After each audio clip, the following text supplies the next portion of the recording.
Bonjour, je m'appelle Réal Boisvert et j'aimerais vous montrer ma solution pour la construction du nouveau pont Champlain. Les propositions actuelles veulent qu'on construise un nouveau pont à côté de l'ancien. Le problème dans cette solution-là, c'est que la partie en béton du pont, actuellement, les poutres se fissurent et la dégradation s'accélère à tel point qu'on se demande si on va avoir le temps nécessaire de construire le nouveau pont. Ma proposition, c'est de se servir de la construction du nouveau pont pour sécuriser l'ancien. La première étape consiste à construire des piliers de 10 voies de large et de les construire sous le vieux pont, entre les piliers existants.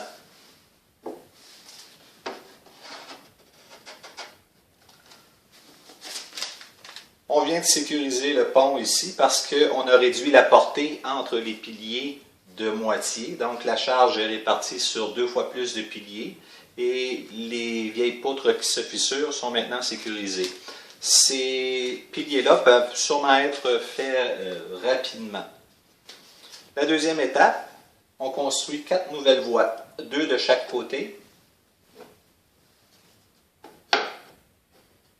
On se retrouve avec un total de 10 voies. Naturellement, on n'utilisera pas 10 voies tout de suite parce qu'il faut démolir l'ancien pont. Alors, la troisième étape, on démolit des 3 voies sur la longueur du pont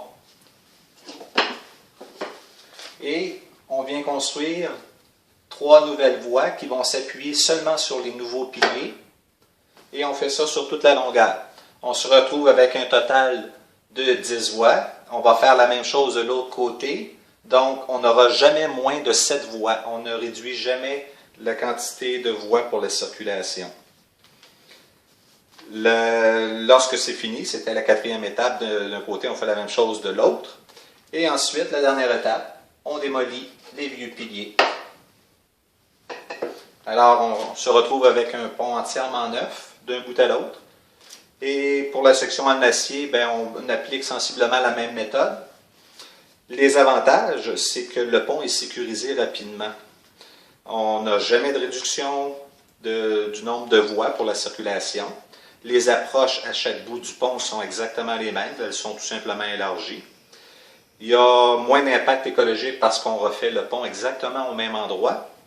Et il y a sûrement des économies à faire, des économies importantes, parce qu'on peut se servir de beaucoup moins d'échafaudage. Le vieux pont servant d'échafaudage pour la construction du nouveau, et vice-versa, le nouveau peut servir d'échafaudage pour la démolition de l'ancien pont. Peut-être pas à toutes les étapes de la construction, mais certaines étapes. Donc, il y a sûrement une économie à faire de ce côté-là.